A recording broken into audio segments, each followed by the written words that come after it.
today. Hi. If you're a foreigner coming to the Philippines, you have to consider health, medicine, that sort of thing. It's very different than the West, very different than America, very different than the UK. First of all, the insurances you can get are not that good. And also the medical treatment, apart from in the 4 best hospitals in the Philippines, are not that good. They're not European standard, so you have to be very careful.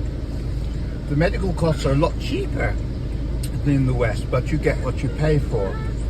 You may have to travel a long way for something serious, and it may cost you 1, 2, 3, 400,000 pesos. The best thing you can do is to self-insure. Have a fair bit of money in the bank in case you have any of these problems. Drugs are readily available and they're quite cheap. You do not need prescription in most cases. It's quite easy to get whatever drugs you need, but you have to be careful that they're not fake drugs. You have to be careful.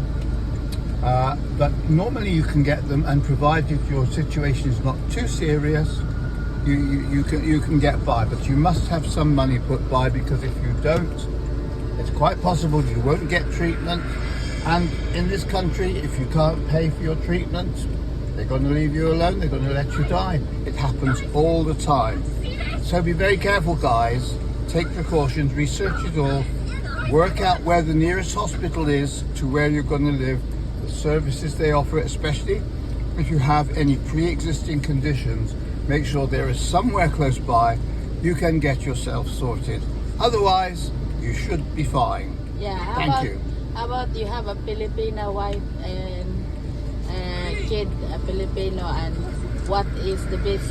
Okay, if you have a Filipino wife and a Filipino kid, you're going to need treatment for anxiety. So you go to the doctor. How about the PhilHealth can help? It's not For that Filipinos, PhilHealth is the equivalent of their NHS, and it pays a percentage of the fees. Not all the fees, but a percentage. But it's only available for Philippine citizens, Yes. not for people married to Filipinos or anything else. So What if you have a I-130 visa? You can apply PhilHealth here if you're a an citizen. I-130 visa is for someone going from the Philippines into America. So I'm not sure what you're talking about. I mean visa here for a foreigner, like Any visas here, including the SRRV, does not SRV. entitle you to PhilHealth. the other one, the cheapest one, the more cheapest visa. The normal